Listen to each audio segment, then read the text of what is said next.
O Trecho da Democracia de hoje debate as relações de poder na modernidade capitalista. As nossas convidadas são Maria do Socorro Ferraz e Maria do Socorro Abreu Lima, ambas professoras do Departamento e do Programa de Pós-Graduação em História da Universidade Federal de Pernambuco. Quais seriam os princípios fundamentais da ideia de modernidade? Eu acho que se essa modernidade é construída a partir da Idade Moderna, digamos assim, não é, que vai até a Revolução Francesa, a gente pode dizer que a base de construção dessas ideias se dá a partir das ideias liberais mesmo. Quer dizer, você tem, por exemplo, no século XVII, a Revolução Inglesa, e essa revolução ela vai colocar um princípio muito interessante, que é o princípio de que o monarca ele tem poderes, mas o parlamento também deve ter poderes. Então, você não vai ter mais aquela visão de um autoritarismo, de um despotismo, de uma monarquia absoluta, por exemplo. Isso é um processo que vai sendo construído na modernidade e que, com o tempo, esse projeto, digamos assim, de ampliar as relações de poder, ele vai sendo ampliado por força de um outro ente que entra nesse processo, que são os trabalhadores já dentro do capitalismo, quer dizer, ao longo do século XIX e chegando para o século XX. Então, se essas relações de poder, antes, elas eram extremamente fechadas e autoritárias, elas vão sendo pressionadas, elas vão sendo abertas, elas vão se ampliando. Só que, se você pensar em nível desse começo de modernidade, ela é ampliada de maneira restrita. Ela é ampliada dentro da classe, daqueles setores, digamos assim, que lutam contra a nobreza, mas que têm vantagens, têm poder, porque esse poder vem do dinheiro, do comércio, das atividades que eles desenvolvem dentro da formação do próprio capitalismo. Então, você vai tendo uma ampliação, digamos assim, da possibilidade de exercício de poder, que hoje nós veríamos como um avanço, que é um avanço liberal, um avanço do liberalismo. Então, aqueles que têm condições de manter um poder, ou seja, de pagar impostos, eles devem participar desse poder. E, a partir do século XIX, isso vai sofrendo uma pressão muito grande dos trabalhadores, que vão lutar exatamente para esse poder ser mais amplo, englobar outras categorias sociais, englobar a classe que produz. E, então, aí você vai ter, nessa ideia que começa na modernidade, digamos assim, uma ampliação para se constituir esse algo que hoje é basilar, que é o conceito de ser democracia. Então, você não vai mais pensar em termos de liberalismo, mas em termos de democracia. Agora, essa democracia que é construída ao longo desse tempo, ela é uma democracia limitada. Por quê? Porque também você vai conquistar o direito ao voto, mas é um direito ao voto para o sexo masculino, por exemplo. Ou é um direito ao voto que ainda não engloba todos os setores da sociedade. Então, vão ser lutas sociais que vão garantir, e isso eu estou pegando o viés do poder, efetivamente, né? Você falou uma coisa, a individualidade. Quer dizer, na verdade, é a prática do que seria individualidade, quer dizer, minha subjetividade, minha maneira de se colocar no mundo, o respeito à minha pessoa. Isso, na verdade, ele funciona muito mais como o individualismo do que de se valorizar a individualidade. Tanto que, nesse processo democrático, cada pessoa tem direito a um voto, mas esses votos são dispersos. Então, na sociedade atual, na sociedade que se chegou a construir até agora, e nós prezamos por isso, não é? Mas, veja, apesar de todos terem direito ao voto e de o poder estar mais, digamos assim, ampliado, então você tem um poder executivo, você vai ter um legislativo, você vai ter um judiciário, de fato você tem uma presença do Estado que se organiza e é um Estado capitalista. Então, se você concede direitos, veja bem, os trabalhadores tinham direito, né? Tinham direito, se a gente pensar, como Socorro Ferraz pontuou muito bem, a gente vive numa época do neoliberalismo, não imaginei no liberalismo clássico, né? Então, se você está numa época de neoliberalismo, os trabalhadores estão perdendo direitos. Mas se a gente pensar quando eles tinham os direitos, né? Então, como as relações no capitalismo são relações de entes diferentes, individualizados, Então, você tem um patrão e um trabalhador, esses trabalhadores fazem um contrato, um acordo com o seu patrão e eles se submetem às normas que o patronato decide. Então, são relações que, mesmo na igualdade, elas são desiguais. Vocês duas enfatizaram, nas duas primeiras respostas, os vínculos existentes entre modernidade e pensamento liberal. Mas o socialismo também não é filho da modernidade? Exatamente. O pensamento marxista também não é filho dessa mesma modernidade? Também. Professora Socorro É Ferraz. verdade. Exatamente. Esse pensamento socialista, ele é filho da modernidade. Mas ele é filho da modernidade como contraponto ao liberalismo. Porque o liberalismo, ele trouxe doutrinas que poderiam levar a uma democracia ou não. Não significa que o liberalismo econômico esteja intimamente ligado ao liberalismo político. Não é a mesma coisa. Por exemplo, a independência do Brasil foi feita sob a égide do liberalismo econômico. E, no entanto, nós continuávamos com um poder bastante absoluto, né? Dom João VI era um rei absoluto e foi muito difícil depois se possibilitar a Constituição brasileira, que vai só a primeira em 1824. Mas esse socialismo, ele já é um contraponto a essa relação que Socorro Abreu fez referência.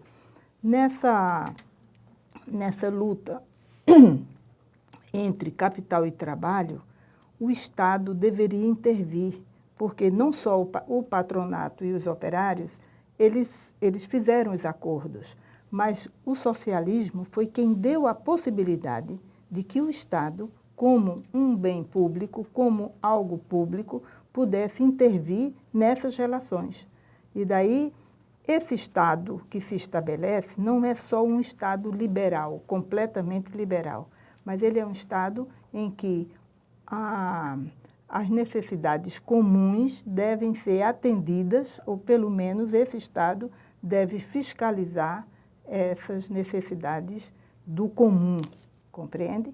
Então, e é essa luta que vem desde aí entre esse pensamento liberal e o pensamento social. O pensamento socialista e o pensamento liberal. E Socorro Abreu, Socorro Ferraz fez referência aqui à chegada das ideias liberais no Brasil, né? As ideias liberais chegam no Brasil numa sociedade escravocrata ainda, né? Exatamente. Quer dizer, então, desde os seus inícios, o liberalismo, para usar uma expressão bastante conhecida, as ideias liberais no Brasil sempre estiveram fora do seu lugar, né? Isso não permanece até os dias de hoje? Veja, as ideias, elas não chegam e mudam, quer dizer, elas se integram, elas se interagem com um contexto político, econômico, social. Elas existem em diferentes momentos, em diferentes épocas. Então, aqui, quer dizer, as condições concretas, é interessante a gente, inclusive, pensar como claramente a questão da propriedade aqui no Brasil é fundamental. Era também em outros lugares, mas aqui, na propriedade escrava. Apesar das ideias liberais falarem em liberdade, a gente vê claramente como essa liberdade aqui ela vai ser totalmente desconhecida quando trata dos interesses da propriedade, né?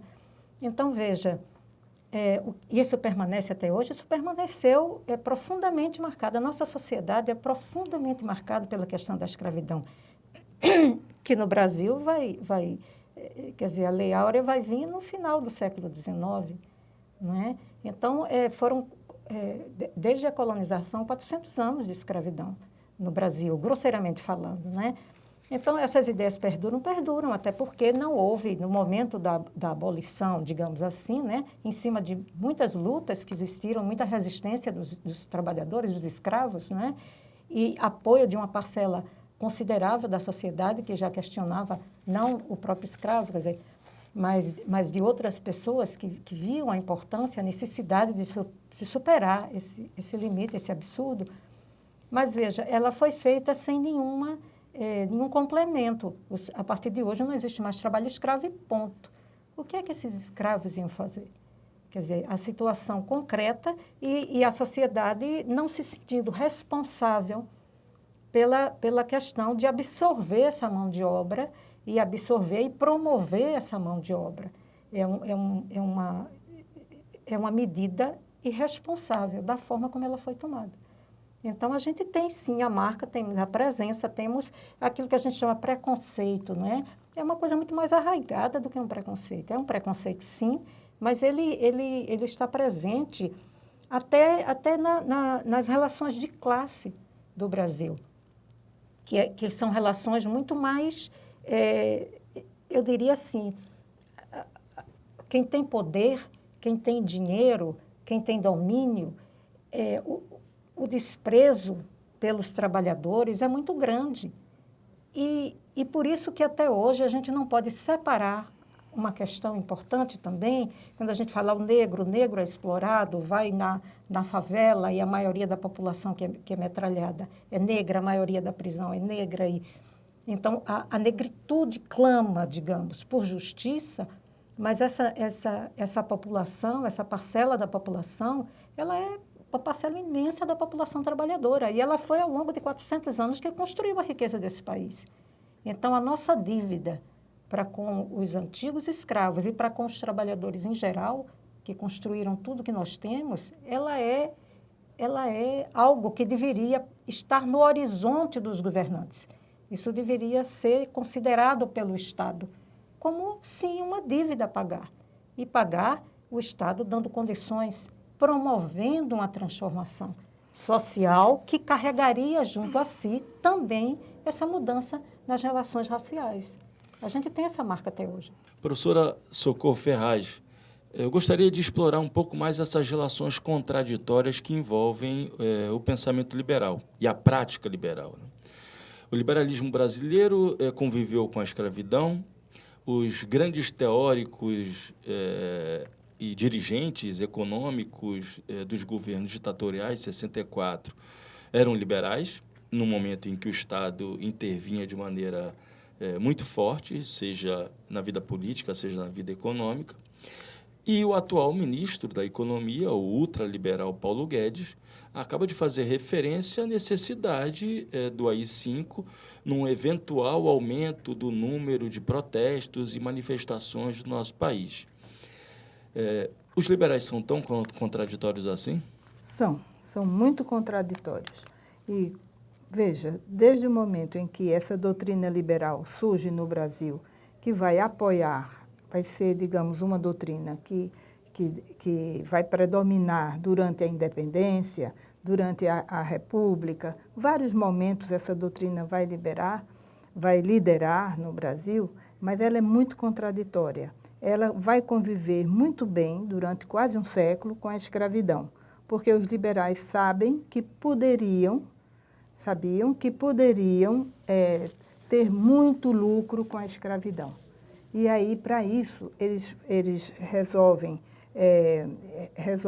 uma questão muito maior, que é dizer que o negro é uma peça. Em toda a documentação histórica, o negro não aparece como pessoa, aparece como peça. Tantas peças chegaram no navio tal. Então, para isso, o liberalismo não estava sendo contraditório, porque não era gente, era uma peça. Então, eles conviveram porque eles tiveram grandes lucros e fizeram esse negócio, que é um dos maiores negócios do mundo naquele período. Então, quando os liberais, ao mesmo tempo, a elite brasileira, a oligarquia brasileira sabe que não pode, ela sabe que precisa do Estado para mandar. Então, para aumentar o seu poder de mando, ela dominou o Estado. Desde o momento da nossa independência até hoje. Ela tem um domínio do Estado. É muito interessante se verificar o projeto, mesmo durante a independência, do Frei Caneca, que era um liberal, e que dizia que a felicidade era o indivíduo que faz. O indivíduo tem que ser feliz por ele mesmo. Ele era um radical liberal. enquanto que o projeto de José Bonifácio é aquele de que a felicidade vem se o Estado puder fazer o maior número de pessoas felizes. E esse projeto foi o vencedor, porque na luta entre o projeto de Caneca e de José Bonifácio, ganhou o projeto de José Bonifácio. E esse Estado monárquico, ele vai montar em cima de um Estado forte, de um Estado bastante autoritário, mas, ao mesmo tempo, as elites podiam fazer o que elas quisessem em matéria de comércio, em matéria de política. Então, eles aprenderam a conviver com esse Estado, mas eles não aprenderam a conviver com um Estado que faça algo para o social. Então, quando um dirigente do Estado tem políticas, chega ao poder com políticas sociais, mesmo que sejam mínimas, o liberalismo não suporta. E, por isso, a grande contradição do liberalismo é que ele é, no fundo, antidemocrático. A fala do ministro é a maior prova de como o liberalismo é antidemocrático. Ele está dizendo, se houver manifestações, pode haver um novo AI-5, é uma ameaça. Então, ele vai se prevalecer para um AI-5, é preciso um Estado forte. E isso é uma contradição com o liberalismo, não é? Que é a negação do Estado. Os liberais, mesmo radicais, eles negavam, diziam que o Estado só atrapalha. Mas, nesse momento, ele vai abrir mão disso porque há uma contradição política muito forte. Socorro Abreu, essa frase do ministro Paulo Guedes não é explicitação da ideia, da constatação de que essa agenda ultraliberal só é possível de ser implantada com o apoio de um Estado autoritário? Eu acho que a coisa é mais, digamos assim, essas contradições, né, que eu vou chegar lá, não se preocupe. Mas veja, essa questão que a professora Socorro Ferraz estava realçando, né, do liberalismo, eu acho que a gente pode dizer assim, é que as ideias, elas não estão soltas no ar. Então, as ideias liberais, já que era o que estava sendo colocado em questão, né, elas estão presentes, entrelaçadas com os interesses do capitalismo. E esses interesses, eles defendem um lado, que é exatamente o interesse da classe dominante. Então, a gente vai ter que há momentos em que esse liberalismo fica mais amplo e ele admite, aceita direitos e amplia sem necessitar da repressão, em momentos em que o capitalismo está indo bem. Então, eu vou dar um exemplo rápido, porque eu acho que é importante para a gente entender as coisas, né? Se a gente pensar no século XX, o século XX teve um período de muita disputa entre as grandes potências, disputas interimperialistas e tal, e veio a Primeira Guerra Mundial e veio a Segunda Guerra Mundial. E nesse processo, como você lembrou das ideias socialistas, né? Nesse processo apareceu um Estado socialista que se propunha a desenvolver o socialismo e que caminhou, em certo sentido. Então, num momento como esse, por exemplo, o liberalismo precisa ser um liberalismo mais aberto para a população. Por que que precisa? Porque existe sempre o fantasma, a possibilidade da população perceber essas contradições e lutar mais, e empurrar mais os interesses da burguesia em seu favor, dos trabalhadores. Então, veja, no fim da Segunda Guerra Mundial, que foi um momento em que o socialismo esteve em alta, quer dizer, a possibilidade de construir um outro modelo que se colocasse contrário ao capitalismo se colocou. Ao mesmo tempo, o fim de uma guerra é um período em que houve muita destruição, você precisa reconstruir. Na medida em que você reconstrói, você dinamiza a economia. Então, as ideias, veja, estão ligadas à situação concreta econômico-social. Então, você tem espaço para desenvolver o capitalismo. Se você tem esse espaço, é necessário ter mão de obra, é necessário ter trabalhadores, ter salário para dinamizar esse próprio processo. Então, a gente vai ter um estado de bem-estar social. É uma coisa que o liberalismo põe em prática, ele aceita, ele incorpora a necessidade de que a classe trabalhadora também tenha seu quinhão de benefícios. Cujo teórico mais importante foi um liberal, mas um liberal heterodoxo, né? Estou falando de John Maynard Keynes, né? Isso. Que defendia a necessidade do Estado induzir a demanda, né? Isso, exatamente. Então, isso era bom, veja, isso era bom para os trabalhadores, isso era bom para os empresários, isso era bom para o capitalismo. Então, as ideias, elas trabalham, elas estão ligadas à realidade concreta e, portanto, à economia e à sociedade. Aí, veja, então houve 30 anos de um grande desenvolvimento do capitalismo e tal e tal. A partir dos anos 70, esse modelo se esgotou um pouco. Então, a gente precisa também entender assim, então as ideias liberais têm que ser repensadas. Socorro Ferraz falou isso no início, que a gente estava vivendo já um período de pós-liberalismo, ou seja, de neoliberalismo, tá certo? E aí o que é que seria? Quer dizer, a partir de essa crise, ela vai se ampliando, então você não tem mais espaço para aquele desenvolvimento, você não tem mais condições. Por quê? Porque aí, numa situação de crise, quem vai perder? Então, apesar das ideias liberais concederem, como eu disse, né, em princípio, ela diz, não, vamos ter uma igualdade, mas igualdade jurídica. Então, chega um momento que a igualdade é jurídica mesmo, e tão somente jurídica.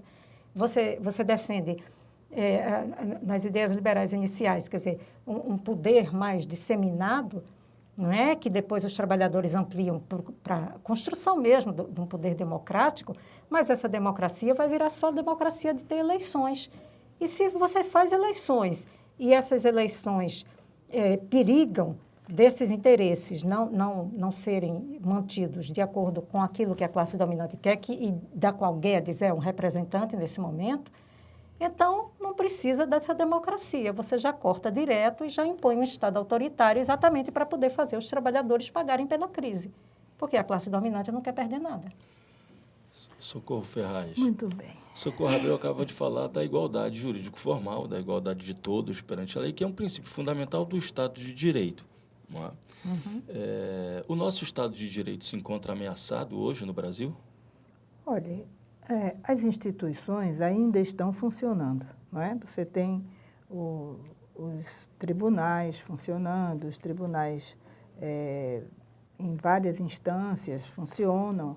Eu acho que esse Estado de Direito, ele pode não estar ameaçado agora, porque não há um interesse agora de que haja um fechamento total desse Estado de Direitos.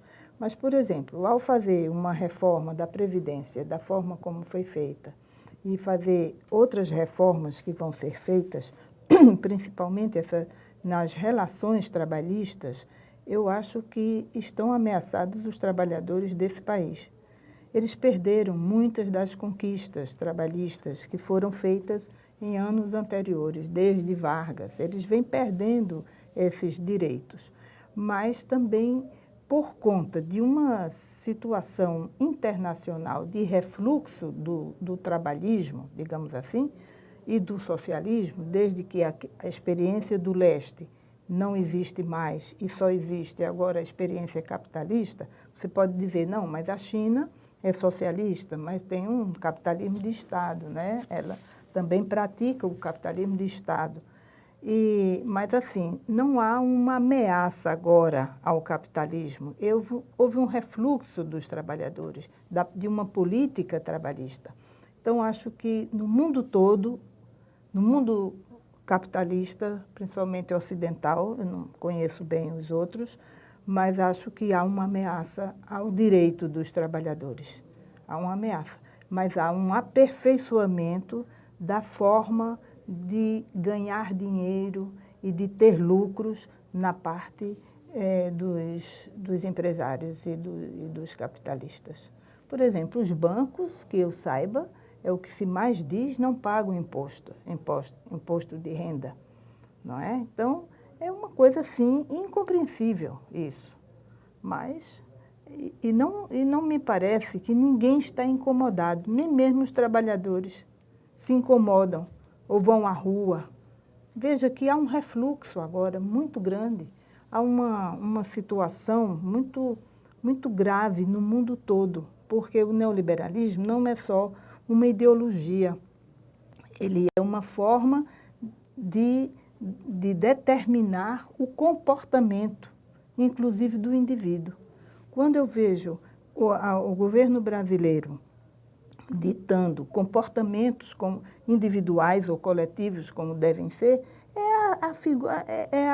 a presença do neoliberalismo. Ele entra nesse comportamento, entra na questão da família, e a base é essa, é que a família é uma célula que tem que cuidar da criança e o Estado tem que cuidar da ordem. Quer dizer, nós estamos vivendo um momento que é muito grave nesse sentido, porque nós não temos o contraditório numa perspectiva imediata. Muito obrigado, professora Socorro Abreu. Muito obrigado, professora Socorro Ferraz. E o Trilhas da Democracia volta na próxima semana, sempre às terças, às 9h30 da noite, com reapresentação aos domingos, às 7 horas. Até lá.